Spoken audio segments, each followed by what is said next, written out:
الحمد للہ رب العالمین والصلاة والسلام علی سید الانبیاء والمرسلین اما بعد فاعوذ باللہ من الشیطان الرجیم بسم اللہ الرحمن الرحیم۔ آج ہم پڑھیں گے سورۃ البقرہ کی آیت نمبر 282 سے آنورڈ۔ ارشاد باری تعالی ہے یا ایھا الذین آمنوا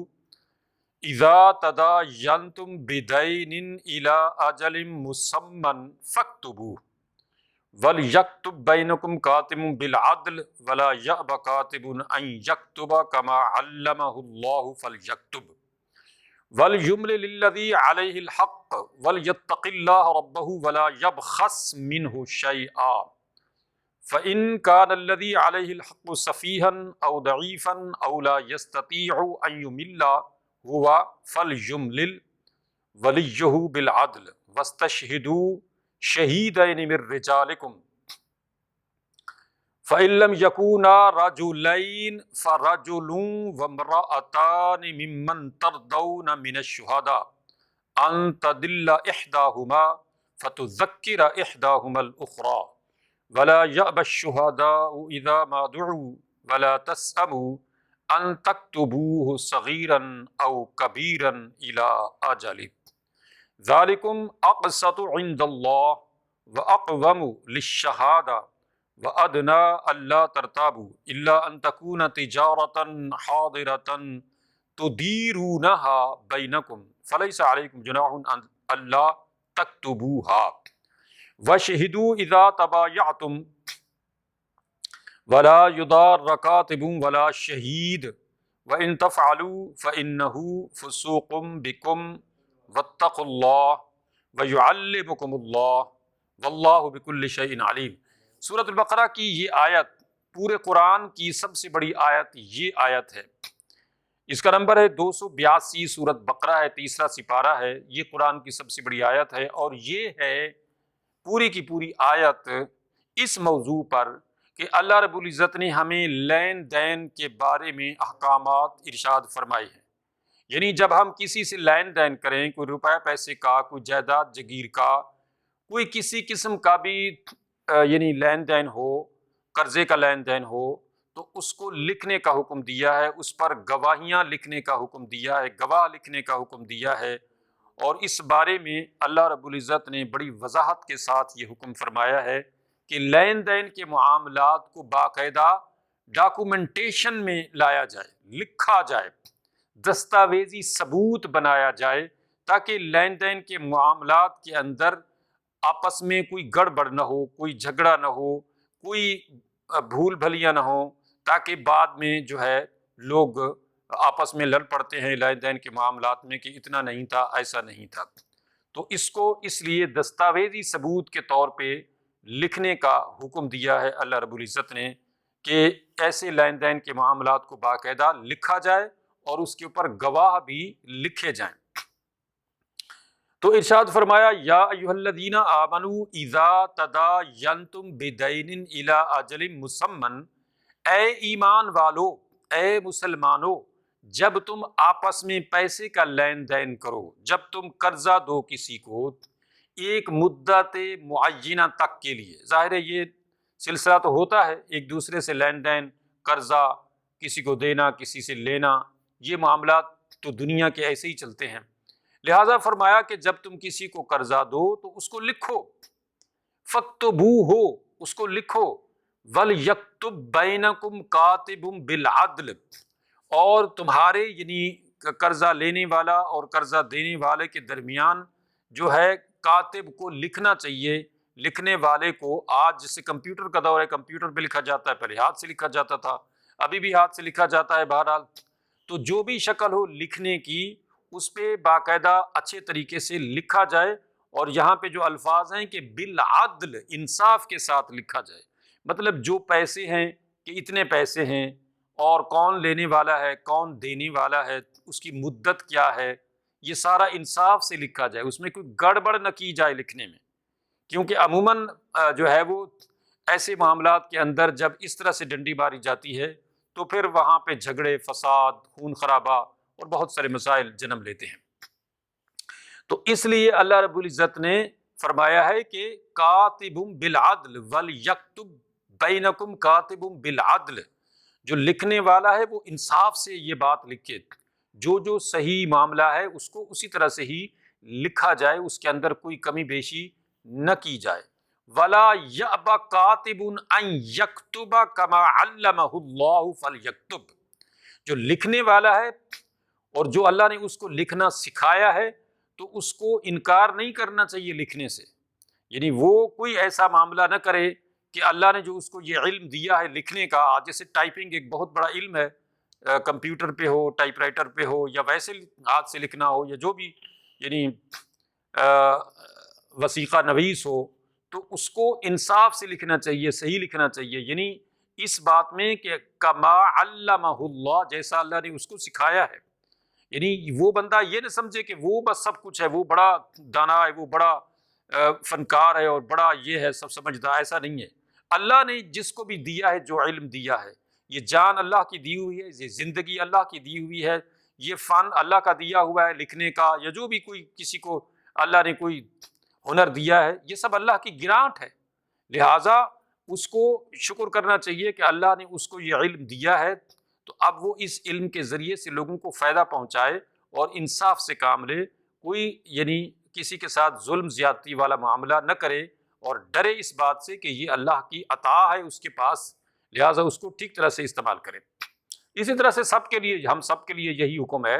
کہ ہمارے پاس جو کچھ بھی ہے، یہ آنکھیں اللہ کی گرانٹ ہیں، ان سے ہم نے وہی کام لینا ہے جو اللہ جن سے راضی ہے، کان ہیں، ہاتھ ہیں، انگلیاں ہیں، پورا جسم، سارا کچھ جو اللہ کا دیا ہمارے پاس ہے، اس سے ہم نے وہ کام لینے ہیں جو اللہ کی منشا اور مرضی کے مطابق ہیں، ورنہ اللہ تعالیٰ ان کو واپس لینے میں اس کو دیر نہیں لگتی۔ فرمایا وَلْيُمْلِلْ لِلَّذِي عَلَيْهِ الْحَقُّ وَلْيَتَّقِ اللَّهَ رَبَّهُ، کہ لکھوائے وہ بندہ کہ جس کے اوپر یہ حق ہے کہ کیا اس نے قرضہ دیا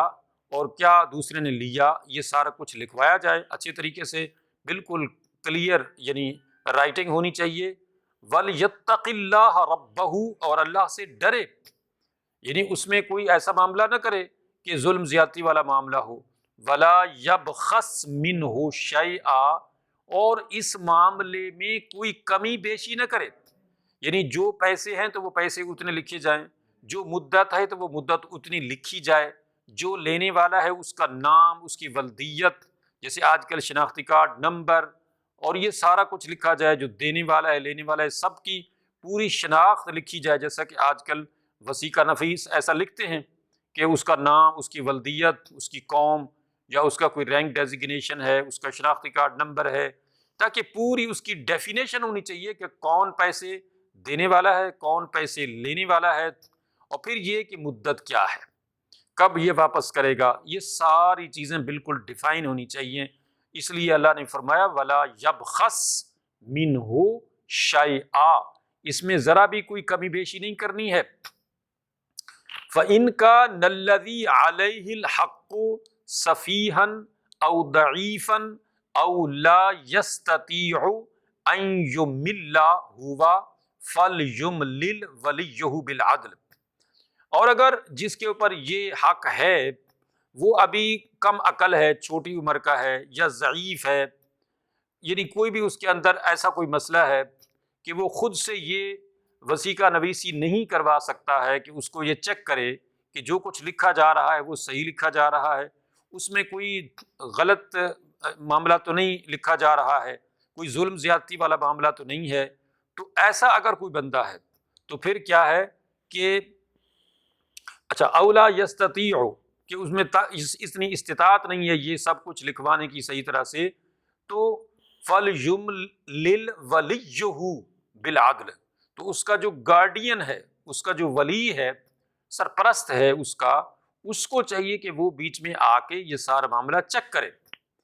تو یہ جو اس طرح کے معاملات ہیں، ایسا نہیں ہے کہ کوئی بندہ ڈوب رہا ہے، کوئی ذلیل ہو رہا ہے، کوئی پھنس رہا ہے، کوئی لٹ رہا ہے، تو باقی ہمارے معاشرے کے جو الفاظ ہوتے ہیں، افراد ہوتے ہیں سراؤنڈنگ میں، وہ سب تماشا دیکھتے رہتے ہیں کہ ٹھیک ہے، اچھی بات ہے، یہ بہت اچھا ہو رہا ہے، عموماً آج ہمارا یہ وتیرہ ہو گیا ہے۔ لیکن اللہ نے ذمہ دار قرار دیا ہے سراؤنڈنگ کے سارے لوگوں کو، جو بھی نیئرسٹ ہیں، جیسے ولی ہے یعنی گارڈین ہے، سرپرست ہے جو بھی اس کا، اور وہ سمجھ رہا ہے کہ یہ جو معاملات ہو رہے ہیں یہ ٹھیک نہیں ہے، فلاں بندے کے اوپر ظلم ہو رہا ہے، تو وہ جا کے اس معاملے کو درست کروائے۔ ایسے نہیں ہے کہ کوئی ڈوب رہا ہے، کوئی لٹ رہا ہے، کوئی کسی کے ساتھ ظلم زیادتی ہو رہی ہے تو باقی سارے تماشا دیکھتے رہیں اور یہ کہیں کہ نہیں جی ہمارا تو کوئی اس میں عمل دخل نہیں ہے، نہیں، بلکہ اس میں بیچ بچاؤ جا کے کریں اور بتائیں کہ کیا معاملہ ہے۔ اس لیے فرمایا کہ اس کا جو ولی ہے، گارڈین ہے، اس کی یہ ذمہ داری بنتی ہے کہ وہ عدل و انصاف سے اس معاملے کو ڈیل کرائے۔ وَاسْتَشْهِدُوا شَهِیدَینِ مِن رِجَالِکُم، جہاں یہ وصی کا نویسی ہو رہی ہے، یہ ڈاکومنٹیشن ہو رہی ہے لین دین کی، تو وہ اپنی جگہ، لیکن اس کے اندر دو گواہیاں بھی ڈالنی ہیں، شہیدین من رجالکم، دو گواہ مردوں میں سے، یعنی دو مرد ہونے چاہیے اس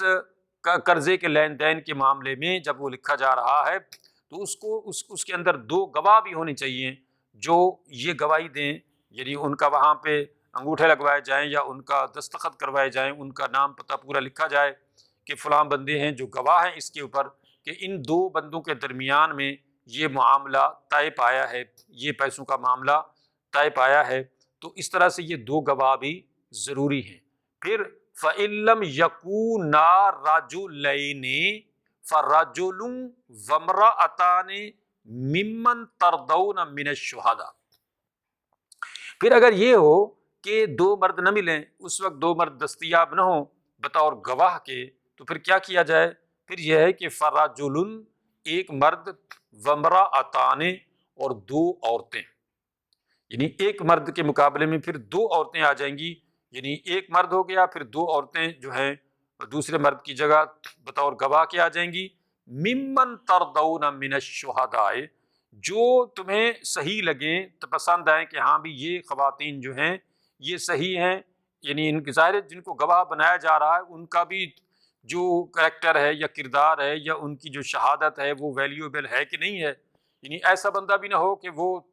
لالچ میں آ کے، یا ایسا فضول قسم کا بندہ ہو یعنی کسی بھی لحاظ سے اور وہ نقصان پہنچائے۔ تو جب بھی گواہوں کو چنا جائے، لکھا جائے، تو گواہ کوئی پیٹنٹ لوگ ہونے چاہیے، وہ مرد ہوں یا خواتین ہوں، وہ اس طرح کے ہوں کہ واقعی وہ گواہی دے سکنے کے قابل ہوں اور ان کی گواہی کی کوئی ویلیو بھی ہو۔ اچھا، اب اللہ نے فرمایا کہ کیوں ایسا کیا جا رہا ہے کہ ایک مرد کے مقابلے میں دو عورتیں لکھی جا رہی ہیں، تو اس لیے فرمایا کہ ان تضل احداہما فتذکر احداہما الاخری، کہ اگر ان میں کی ایک بھول جائے گی اس بات کو کہ یہ کیا معاملہ تھا تو دوسری اس کو یاد دلا دے گی، یعنی دو خواتین ہوں گی تو کم از کم ایک کو اگر تھوڑا بہت یاد ہوگا تو دوسری کو کچھ نہ کچھ یاد ہوگا۔ تو یہ یعنی ان کے اندر چونکہ مرد کے مقابلے میں ایک طرح سے صنف نازک کیوں کہا جاتا ہے ان کو، اسی وجہ سے جسمانی لحاظ سے ان کے اندر وہ اسٹرانگنیس نہیں ہے، وہ استحکام نہیں ہے جس طرح سے مرد کے اندر ہے۔ ہاں بعض مرد عورتوں سے بھی گئے گزرے ہوتے ہیں، لیکن بہرحال اللہ تعالیٰ نے مرد کے اندر جو ایک یعنی اس کی باڈی میں، اس کے اسٹرکچر میں جو مضبوطی رکھی ہے، اس کے اعصاب جس طرح کے مضبوط ہیں، جو وہ بڑے بڑے کام کر سکتا ہے، جو وہ یعنی معاملات کو ڈیل جس طرح سے کر سکتا ہے، اس میں جو دور اندیشی ہوتی ہے وہ بہرحال عورت میں وہ چیز نہیں ہوتی، اور اس میں جس طرح سے جسمانی طور پہ اس میں وہ ایک صنف نازک ہے یا یعنی وہ نرم ہے یا اس میں وہ استحکام نہیں ہے، مضبوط نہیں ہے، اسی طرح سے باقی چیزوں کے اندر بھی ظاہر ہے وہ ہے۔ تو بہرحال اس لیے فرمایا کہ اگر ایک خاتون جو ہے وہ اس معاملے کو ٹھیک طرح سے یاد نہیں رکھ پائے گی تو دوسری اس کو کچھ نہ کچھ یاد دلا دے گی۔ وَلَا يَأْبَ الشُّهَدَاءُ إِذَا مَا دُعُوا، اور جب بھی کبھی ضرورت پڑے اس معاملے کو درست کرنے کے لیے یا اس معاملے کے بارے میں کہ گواہوں کو بلایا جائے کہ وہ آ کے گواہی دیں کہ جناب یہ معاملہ کیا تھا، آپ لوگ گواہ تھے تو آپ بتائیں۔ اب ظاہر ہے وہ گواہ کہ بھئی ہمیں کیا ضرورت ہے، ہم کیوں آئیں، ہم تو مصروف ہیں، ہم اپنا کام چھوڑ کے آئیں، تو کیوں آئیں؟ اب اللہ نے فرمایا نہیں، ایسے نہیں کرنا ہے۔ ولا یابا، ابا یابا کا معنی ہوتا ہے انکار کرنا، ولا یابا، انکار نہ کریں، الشہداء گواہ، اذا ما دعو کہ جب بھی وہ بلائے جائیں گواہی کے لیے تو ان کو آنا چاہیے، ولا تسأموا اور سستی بھی نہ کریں اس معاملے میں، سست روی کا شکار بھی نہ ہو کہ جی ہمیں کیا ضرورت ہے ہم کسی کے معاملے میں جا کے گواہیاں دیں، نہیں، ایسے نہیں کرنا ہے۔ ولا تسأموا ان تکتبوہ صغیرا او کبیرا الی اجل، اب یہ معاملہ چھوٹا ہو یا بڑا ہو، مطلب یہ جو وثیقہ نویسی جس معاملے میں کی جا رہی ہے، وہ پیسے ہیں، وہ جائیداد ہے، وہ کچھ بھی ہے، تو وہ چھوٹا ہے یا بڑا ہے، پیسے کم ہیں یا زیادہ ہیں، تو یہ نہیں دیکھنا ہے، دیکھنا یہ ہے کہ یہ معاملہ ایک مدت معینہ تک کے لیے ہے کہ جی ایک بندہ پیسے دے رہا ہے اور اتنے عرصے کے لیے دے رہا ہے، تو یہ جو معاملہ ہے اس کو اس طرح نہیں دیکھنا کہ یہ چھوٹا معاملہ ہے یا بڑا معاملہ ہے، بس معاملہ ہے اس طرح کا تو اس کو لکھا جانا چاہیے، یہ نہیں دیکھنا ہے کہ کم زیادہ کا۔ ذالکم اقسط عند اللہ، یہ اللہ کے نزدیک زیادہ انصاف پر مبنی بات ہے، یعنی اللہ کے نزدیک یہ زیادہ انصاف والا معاملہ ہے۔ کیوں کہ عموماً لوگوں کے جو معاملات اس طرح کے جب ہوتے ہیں تو اس کے اندر اسی وجہ سے جھگڑے ہوتے ہیں، خون خرابہ ہوتا ہے، جب اس کے اندر کوئی سکم آ جاتا ہے لین دین کے معاملے میں تو ظاہر ہے وہ پھر بہت سارا نقصان ہو جاتا ہے، جانی بھی مالی بھی لوگوں کا۔ تو اس لیے فرمایا کہ اللہ کے نزدیک بہترین انصاف پر مبنی معاملہ جو ہے وہ یہی ہے جو اللہ کی طرف سے لین دین کا یہ طریقہ بتایا جا رہا ہے۔ وَأَقْوَمُ لِلشَّهَادَةِ، اور گواہی کے لحاظ سے بھی یہ بہترین طریقہ ہے جو تمہیں بتایا جا رہا ہے کہ اس کو ایسے ہی قائم رکھنا ہے۔ وَأَدْنَا أَلَّا تَرْتَابُوا إِلَّا أَن تَكُونَ تِجَارَةً حَاضِرَةً تُدِيرُونَهَا بَيْنَكُمْ۔ اچھا، پھر اگر معاملہ ایسا ہو کہ یعنی کوئی شک شبہ، ہاں یہ کیوں کیا جا رہا ہے وَأَدْنَا أَلَّا تَرْتَابُوا إِلَّا، اچھا وَأَدْنَا أَلَّا تَرْتَابُوا یعنی اس لیے یہ معاملہ تمہیں سمجھایا گیا ہے، اتنی لمبی چوڑی یہ قرآن کی سب سے بڑی آیت جو ہے یا یہ معاملہ اتنا بڑا اتنی تفصیل کے ساتھ اس لیے بیان کیا جا رہا ہے کہ تم شک شبے میں نہ پڑو، اللہ ترتابو، تمہیں شک شبہ نہ رہے کہ جی پیسے کتنے تھے، کتنی مدت تھی، کون دینے والا کون لینے والا۔ اب جب یہ لکھا جاتا ہے تو وہ اگر افراد لینے دینے والے دونوں یا ان میں کا کوئی ایک وفات بھی پا جائے تو وہ جو ڈاکومنٹیشن ہوتی ہے یا دستاویزی ثبوت ہوتا ہے وہ اس کے ورثاء اس کو بآسانی جو ہے وہ حل کر سکتے ہیں کہ ہاں جی کس نے پیسے دیے تھے، کس نے لیے تھے، کتنی مدت تھی، اور یہ کہ کب دینے تھے اور وغیرہ وغیرہ، ساری یہ ڈیٹیل جو ہے وہ اس دستاویزی ثبوت کے اندر موجود ہوتی ہے۔ تو ان لوگوں کے وفات پا جانے سے بھی یہ معاملہ جو ہے وہ کسی شک شبے کا شکار نہیں ہوتا، بلکہ وہ اسی طرح سے کلیئر رہتا ہے۔ پھر اس کے اوپر اتنے گواہ بھی ہوتے ہیں تو ظاہر ہے وہ بھی اس پر گواہی دیتے ہیں کہ ہاں جی ہم موجود تھے اور یہ معاملہ لکھا گیا تھا۔ اچھا، پھر یہ کہ الا ان تکون تجارتاً حاضرہ، لیکن اگر معاملہ ایسا ہو کہ ایک یعنی سر دست اسی ٹائم لین دین ہو، یعنی کوئی چیز دی جا رہی ہے لی جا رہی ہے اور دست بدست یعنی معاملہ ہے، چاہے وہ پیسے کم ہیں یا زیادہ ہیں، جیسے کوئی بہت بڑی جائیداد ہوتی ہے، مکان ہے، باغ ہے، کچھ بھی ہے، گاڑی ہے، تو اب اس میں یہ ہے کہ جی یہ پیسے دیے یہ لیے، تو اس میں پھر اتنی ڈاکومنٹیشن کرنے کی ضرورت نہیں ہے، اس میں ظاہر ہے پیسے دیے اور وہ چیز لے لی تو یہ ٹھیک ہے، اس میں یعنی اتنا لمبا چوڑا ڈاکومنٹیشن کرنے کی ضرورت نہیں ہے۔ فَلَيْسَ عَلَيْكُمْ جُنَاحٌ أَلَّا تَكْتُبُوهَا، تو اس میں تمہارے اوپر کوئی گناہ نہیں ہے کہ تم اس کو لکھو، کیونکہ یہ دست بدست لین دین کا معاملہ ہے، یعنی فوری طور پہ ہی بس بندے نے پیسے دیے، چیز لے لی اور بات ختم ہو گئی۔ وَأَشْهِدُوا إِذَا تَبَايَعْتُمْ، اور جب بھی تم کبھی یہ بیع تجارت بزنس کے معاملات کو کرو تو یہ جو معاملہ تم بیع کے اگر کرو کبھی تو اس پہ گواہیاں ضرور قائم کرو، یعنی ایسا نہ ہو کہ جو ہے وہ لین دین کا معاملہ ہو، کوئی بڑی رقم ہو، کوئی بڑا معاملہ ہو اور اس پہ کوئی یعنی گواہی نہ ہو تو بعد میں کوئی یعنی خون خرابہ ہو سکتا ہے یا اس میں جھگڑا فساد ہو سکتا ہے کہ کیا دیا کیا لیا، تو اس لیے جب اس طرح کے معاملات ہوں تو اس پہ بہرحال گواہ ہونے چاہیے، تاکہ بعد میں جو ہے کوئی کسی قسم کا کوئی معاملہ جو ہے ایسا نہ ہو کہ جھگڑے فساد کا باعث بنے۔ ولا یضار کاتب ولا شہید، اور کاتب یعنی لکھنے والے کو اور گواہ کو اس معاملے میں تنگ نہ کیا جائے، نقصان نہ پہنچایا جائے۔ اب یہ نہیں کہ جی لکھنے والے کو جو ہے وہ مورد الزام ٹھہرایا جائے یا گواہوں کو مورد الزام ٹھہرایا جائے، ان کو کسی طرح سے تنگ کیا جائے، تو ایسا نہیں کرنا ہے، بلکہ ان کے ساتھ اچھے طریقے سے پیش آنا ہے کہ وہ اگر لکھنے والا یا گواہ جو ہے وہ اگر آ گئے ہیں آپ کے اس معاملے میں معاونت کرنے کے لیے، تو اب ان کو کسی طرح سے بھی کوئی تنگی والا معاملہ نہیں کرنا ہے۔ وَإِن تَفْعَلُوا فَإِنَّهُ فُسُوقٌ بِكُمْ، تو اگر تم ایسا کرو گے، یعنی یہ جو معاملات تمہیں بتائے جا رہے ہیں ان کے اپوزٹ کرو گے، برعکس کرو گے، اللہ کی نافرمانی کرو گے، تو یاد رکھو یہ فسق و فجور کے کام ہیں، یہ نافرمانی والے کام ہیں۔ یعنی اللہ تعالیٰ کے احکامات پہ کار بند ہونے میں ہی تمہارا بھلا ہے اور تمہیں اللہ کی رضا حاصل ہوگی۔ واتقوا اللہ، اللہ سے ڈرو۔ وَيُعَلِّمُكُمُ اللَّهُ، اللہ تمہیں یہ نصیحت فرماتا ہے، اللہ تمہیں یہ سکھاتا ہے، اللہ تمہیں علم دیتا ہے اس چیز کا۔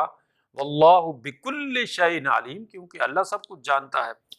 اللہ کو سب پتہ ہے۔ یعنی گو کہ یہ جو معاملات ہیں یہ کافر بھی ایسا کرتے ہیں، غیر مسلم بھی ایسا کرتے ہیں، لیکن وہ ممکن ہے اس طرح سے صحیح طرح سے نہ کرتے ہوں، لیکن اللہ نے جو ہمارے معاملات کو درست سمت میں رکھنے کے لیے جو احکامات دیے ہیں، وہ بہرحال اس طرح سے جب ہم کریں گے تو ہمیں بعد میں کوئی کسی قسم کا مسئلہ نہیں ہوگا اور کوئی پریشانی نہیں اٹھانے پڑے گی۔ تو یہ قرآن کی سب سے بڑی آیت ہے، آیت نمبر 282 سورۃ البقرہ، تیسرا سپارہ، اور یہ مشتمل ہے کس چیز پر؟ پوری کی پوری آیت لین دین کے معاملات پر، کہ جب ہم ایک دوسرے سے رقم کا لین دین کریں، کوئی بھی کسی قسم کا مالی معاملات کا لین دین ہو، تو اس کو لکھنے کا حکم ہے، اس پہ گواہیاں قائم کرنے کا حکم ہے، تاکہ بعد میں کسی قسم کا کوئی جھگڑا، کوئی فساد، کوئی خون خراب ہو۔ کیونکہ ہم دیکھتے ہیں کہ عموماً قتل و غارت کس چیز پہ ہوتی ہے؟ اسی چیز پہ ہوتی ہے۔ پچھلے دنوں میں نے ایک ویڈیو دیکھی، تو اس میں یہ تھا کہ جی ایک باپ کے 2 بیٹے ہیں اور زمین کا کوئی مرلہ 2 مرلہ جگہ تھی، تقریباً دکان کی کوئی غالباً جگہ تھی، کمرشل جگہ تھی، تو وہ دونوں بھائی آپس میں لڑ پڑے۔ انہوں نے ایک نے کہا جی میرا اتنا بنتا ہے اور میں یہ لوں گا، اور دوسرے نے کہا کہ میرا اتنا بنتا ہے اور میں لوں گا۔ دونوں آپس میں لڑے اور دونوں نے ایک دوسرے کو مار دیا۔ جو بھی بہرحال دونوں کے پاس اسلحہ ہوگا، چھرا ہوگا، جیسے بھی مر گئے۔ جب مر گئے تو باپ نے اسی جگہ پر، آس پاس دکانیں ہیں، سامنے روڈ ہے، اسی جگہ پر ان دونوں کی قبریں بنا دی جب مر گئے۔ جب یہ جو معاملات ہیں یہ معمولی نہیں ہیں۔ اب وہ جگہ تقریباً جو میں نے دیکھی ہے ویڈیو میں، وہ کوئی مرلہ 1.5 مرلہ ہی ہوگی، اس سے زیادہ نہیں تھی، جو کم و بیش جو بھی، لیکن بہرحال اتنی سی جگہ کے لیے انہوں نے اپنی جانیں دے دی، لیکن جگہ کے لیے وہ کمپرومائز نہیں کر رہے تھے۔ ظاہر ہے ان کو کیسے نہیں پتا ہوگا کہ یہ جگہ کس کی بنتی ہے؟ ایک باپ کے بیٹے ہیں، باپ کی جگہ ہوگی یا انہوں نے خریدی ہوگی یا جو بھی معاملہ تھا، اتنی ڈیٹیل میں نے نہیں دیکھا۔ لیکن معاملہ کیا ہے؟ معاملہ کیا اتنا یعنی وہ یعنی نہیں ایسا تھا کہ ان کو پتہ نہیں تھا کہ کس کا حق کتنا بنتا ہے یا کیا ہے۔ تو یہ معاملات محض ایسے نہیں ہیں کہ ان کو جیسے مرضی چاہے بندہ جو ہے وہ اپنی مرضی سے حل کر لے۔ اللہ نے اس لیے حکم دیا ہے کہ جب آپ کسی سے کوئی چیز لیتے ہیں، دیتے ہیں، وہ پیسہ ہے، وہ روپیہ ہے، وہ جائیداد ہے، وہ کچھ بھی ہے، اس کو لکھیں۔ اور محض ایسے نہیں کہ 2 بندے وہی جو لین دین والے ہیں وہی لکھ لیں، نہیں، کیونکہ وہ تو کل کو کہیں گے نہیں یہ ایسے نہیں تھا تو ایسے نہیں تھا، دوسرے 2 اور بندے اس میں شامل کریں بطور گواہ کے۔ اور اگر 2 مرد جو ہے وہ نہیں میسر ہیں تو 1 مرد کم سے کم ہو اور 2 عورتیں ہیں، وہ ان دونوں کے بیچ میں بطور گواہ کے لکھی جائیں باقاعدہ کہ ہاں جی یہ معاملہ ہمارے سامنے لکھا گیا، یہ معاملہ جو ہے اس طرح سے تھا، یہ لین دین تھا، یہ رقم تھی، یہ جائیداد تھی، یہ مدت تھی، یہ فلاں فلاں تھے، اور ساری ڈیٹیل اس میں لکھی جائے گی۔ تو اس طرح سے یعنی آگے جا کے جو مسائل پیدا ہوتے ہیں، جو خون خرابہ ہو سکتا ہے، اس سارے سے بچاؤ کا بہترین ذریعہ اللہ نے اس آیت نمبر 282 سورۃ البقرہ اور تیسرا سپارے میں اللہ نے بیان فرمایا ہے۔ وَإِن كُنتُمْ عَلَى سَفَرٍ وَلَمْ تَجِدُوا كَاتِبًا فَرِهَانٌ مَقْبُودًا، اور اگر تم حالت سے سفر میں ہو اور تمہارے پاس اس وقت لکھنے والا کوئی بندہ موجود نہ ہو، آج کل گو کہ کسی جگہ شاید ایسا ہو، لیکن آج کل چونکہ لکھنے والے بہت زیادہ ہیں، مے بی کہ کہیں ایسا بھی ہو سکتا ہو کہ وہاں کوئی کاتب یا لکھنے والا موجود نہ ہو، یا وہاں پہ اسٹامپ پیپر پہ جیسے لکھا جاتا ہے اسٹامپ نہ مل رہا ہو، یا جو بھی کوئی اس طرح کی صورتحال ہو، تو ایسی سب صورت میں فرمایا جب تم سفر میں ہو اور وہاں پہ لکھنے والا تمہیں نہ ملے تو فرحان مقبوضہ، تو وہاں پہ بتاؤ رہن کے تم نے کوئی چیز قبضے میں دے دینی ہے اگلے کے۔ نبی کریم صلی اللہ علیہ وسلم جب اس دنیا سے تشریف لے گئے تو آپ کی وفات سے پہلے آپ صلی اللہ علیہ وسلم نے ایک یہودی دکاندار سے، اس میں بہت سارے سبق ہیں، ٹائم آخری ہے چونکہ میں باقی سب ہم اس مثال سے بہت کچھ سیکھ سکتے ہیں کہ ہمارے نبی صلی اللہ علیہ وسلم یہودیوں کے ساتھ کس قدر بامروت تھے۔ جو لوگ آج یہ یہودی اور اس طرح کے جو لوگ ہیں وہ ہمارے نبی صلی اللہ علیہ وسلم کے بارے میں طرح طرح کی باتیں کرتے ہیں، یہ آپ کا آخری دور ہے جب آپ اس دنیا سے تشریف لے گئے، آپ کی وفات ہو گئی تو وفات سے کچھ عرصہ پہلے آپ نے ایک جو کی بوری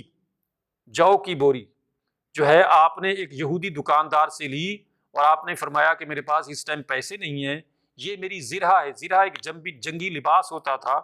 اور وہ جو ہے آپ نے اس کو دیا اور یہ کہا کہ جب میرے پاس پیسے آ جائیں گے تو ہم تمہیں دے دیں گے، اور یہ پھر تم نے مجھے واپس کر دینی ہے یہ زرہ، تو مجھے اس زرہ کے بدلے میں یہ بتاؤ یعنی گارنٹی کے یا رہن کے رکھ لو اور مجھے جو کی ایک بوری دے دو۔ تو اس نے دے دی۔ تو اس میں اللہ کے رسول صلی اللہ علیہ وآلہ وسلم کا یہ عمل بھی میں نے بتا دیا، اور یہاں پہ قرآن میں اللہ رب العزت نے کیا ارشاد فرمایا ہے کہ فرحان مقبوضہ، یعنی اس معاملے میں کیا کرنا ہے کہ بطور رہن کے آپ نے کوئی چیز رکھنی ہے، تاکہ جو ہے وہ آپ کو ایک چیز بندہ دے رہا ہے تو ایسے تھوڑی دے دے گا۔ آپ نے کہہ دیا چلو جی مجھے گندم کی بوری دے دیں، مجھے آٹے کی بوری دے دیں، مجھے کپڑا دے دیں، مجھے بھینس دے دیں، مجھے فلانی چیز دے دیں، اب ظاہر ہے یہ لاکھوں کی چیزیں ہیں، یہ ہزاروں کی چیزیں ہیں، تو ایسے وہ دے دے، بعد میں وہ بندہ جو ہے پیچھے پھرتا رہے، جیسے کہ آج کل ہوتا ہے کہ اگلا جو ہے وہ پھر جناب پکڑا ہی نہیں دیتا ہے۔ تو ان سارے یعنی معاملات کو درست رکھنے کے لیے یہ اللہ نے جو ہے وہ ارشاد فرمایا ہے کہ یہ ہے طریقہ اس کا۔ حالانکہ ہمارے نبی صلی اللہ علیہ وسلم کو تو سارے لوگ یہودی بھی مانتے تھے کہ آپ صلی اللہ علیہ وسلم کبھی آپ وعدہ خلافی نہیں کریں گے، اگر آپ نہ بھی دیتے اس کو زرہ تو وہ یقیناً دے دیتا، کیونکہ وہ جانتا نہیں تھا 10 سال سے کہ یہ ان کا معاملات جو ہیں لین دین کے کیسے ہیں، لیکن نہیں، حکم یہ ہے کہ آپ اس طرح سے کریں۔ تو اس لیے فرمایا کہ فرحان مقبوضہ، اس کو بطور رہن کے چیز دے دو اور اس کے بدلے میں چیز تم لے لو۔ اللہ تعالیٰ اپنی اس مقدس کتاب کو سمجھنے، عمل کرنے اور دوسروں تک پہنچانے کی توفیق عطا فرمائے، اور اللہ رب العزت ہمارے والدین اور سارے مسلمانوں کی بخشش و نجات فرمائے۔ وآخر دعوانا ان الحمد للہ رب العالمین۔